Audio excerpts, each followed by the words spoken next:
Bonjour Nathalie. Bonjour Gracia. Ça va? Impeccable. Ok. Eh bien, écoute, je tenais à te remercier déjà de contribuer à la réalisation de mon projet. Super, Sur avec Instagram. plaisir. Et voilà, je vais te poser la question de savoir qu'est-ce que tu attends de la musculation, quels sont tes objectifs. Et Et ben, je vais tout te dire, Gracia. Comme tu le écoute, sais, je suis en période de périménopause qui va parler aussi certainement à beaucoup de femmes. Donc c'est compliqué, notre corps change, il y a de la fatigue, il y a des problèmes de sommeil, et ainsi de suite. Enfin voilà, je pense que ça va parler à beaucoup. Du coup, quand on a pas assez de nuits de sommeil, donc c'est difficile du coup derrière de se mettre au sport. Donc c'est un petit peu le cercle vicieux. Parce que moi j'ai du coup vachement baissé au niveau de musculation. Et puis je m'ennuie un petit peu maintenant à la salle. Je sais plus trop quoi faire parce que mon corps, j'ai aussi beaucoup de douleurs articulaires. Et j'ai besoin de me remuscler, mais tout en ne me blessant pas. Donc c'est là que je me rends compte que je n'ai plus 30 ans, n'est-ce pas? oui, mais bon, voilà. Et donc voilà, donc j'ai besoin de toi pour remuscler aussi le haut de mon corps que je n'ai pas travaillé depuis au moins 2022. Le bas du corps ça va, je suis plutôt à l'aise et plutôt costaud.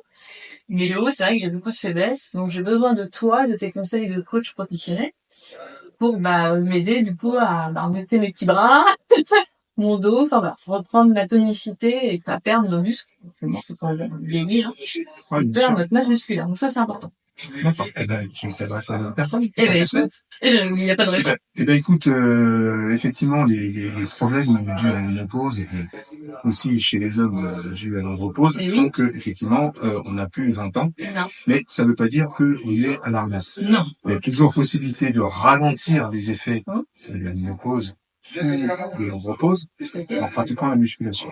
Toi, ton objectif, c'est effectivement travailler le haut du corps. Et ben, on va commencer par ça, et on commencera notamment par les bras. Ok. Donc, on va commencer petit à petit par les bras, ensuite on fera les épaules, on fera le dos, mais ce sera l'objet de plusieurs chapitres. Là, on commence uniquement par les bras. Ok.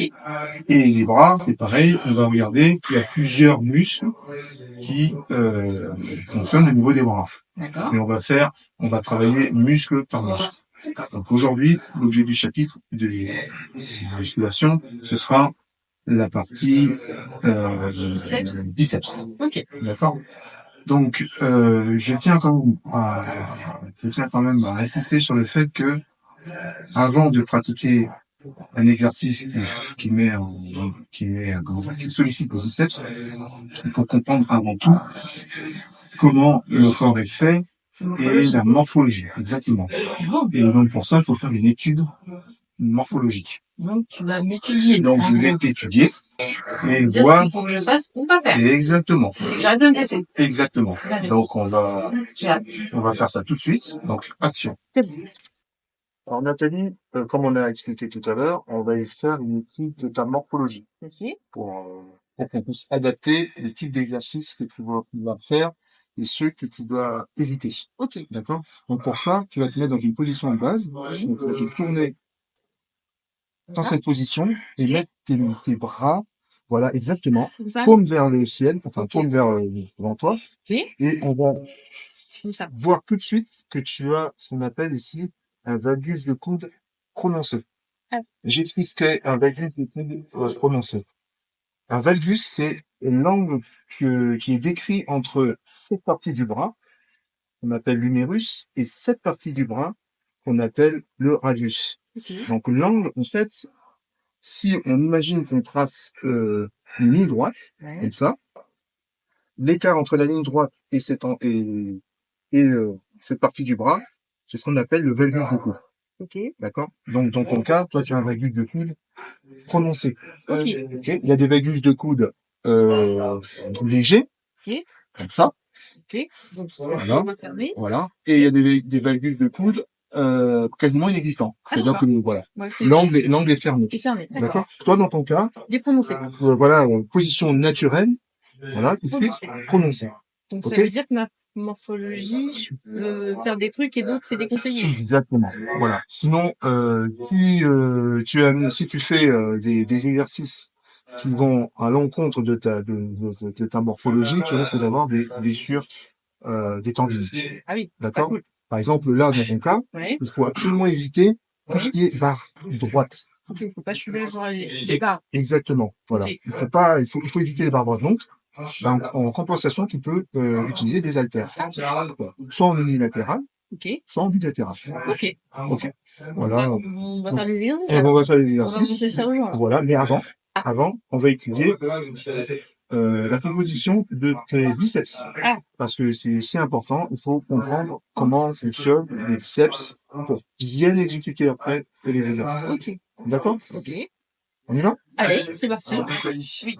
Maintenant, on va expliquer de quoi est de quels muscles principaux sont constitués les biceps. Le chef long qui est ici, ok.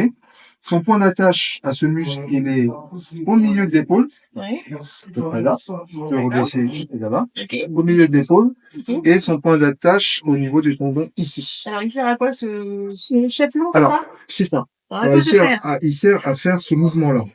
Donc là, on va commencer par lequel? Donc là, on va commencer par travailler le chef long. Ok. Ok? Le gros. Voilà. Celui qu'on voit. Voilà. Le gros. Vous voyez, il est gros le mien. Bon.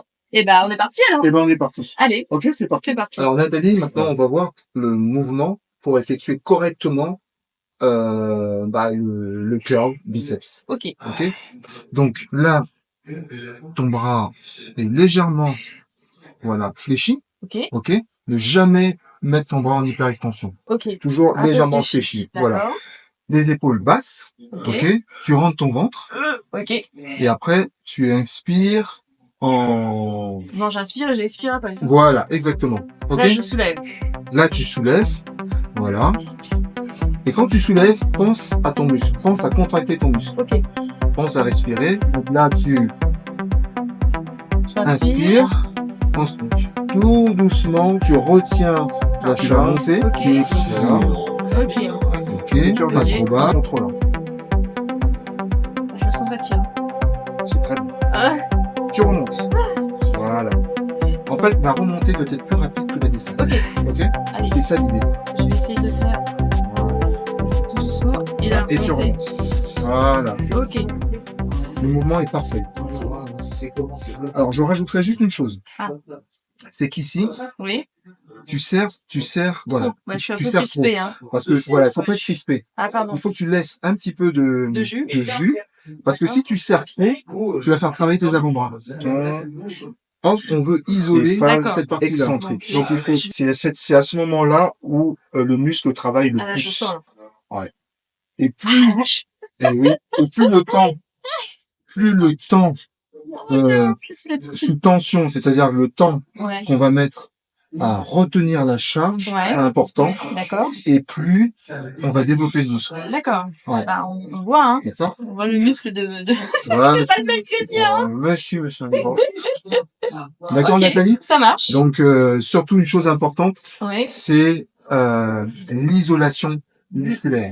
C'est-à-dire que quand tu fais le mouvement, tu dois penser aux muscles que tu es en train de contracter. Voilà. Mais est-ce que du coup, parce que là j'ai senti que j'étais pas forcément au niveau du dos, oui, t'étais pas à l'aise. Ouais.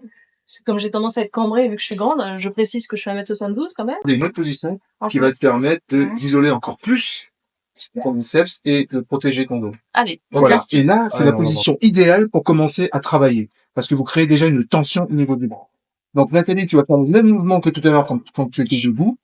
Donc, on va voir si tu as retenu. Je respire, inspire. Voilà. Et voilà. Exactement. Je m'arrête là. C'est ça. Ça suffit là. Légèrement comme ça. Encore. Là, c'est parfait. Ok. Ça commence. On commence. Et tu te concentres surtout sur le chef long. Donc, faut que tu aies dans l'esprit, tu visualises en fait ton chef long en train de travailler. Visualise. C'est ça. Et cette position-là, par rapport à la position debout, c'est la meilleure position pour isoler le chef long. Parce que non seulement il y a le dos est préservé. Je suis bien, hein. Voilà, le dos est préservé. Et toi, Nathalie, qui a mal au dos, au moins ton dos est... J'ai tendance à être cambré. Exactement. Et tu peux pas tricher. Ok. Parce que si tu as du mal à soulever ton poids, tu peux pas compenser avec tes hanches ou avec tes épaules. Là, les épaules sont basses. Donc le corps bien plaqué. Voilà. Ok. Super. Hop. Voilà, super. Derrière. Voilà. Voilà, très bien. Allez, on remonte encore. Allez, une petite dernière. Allez, on remonte. Voilà. Et on descend. Voilà. Super. Impeccable.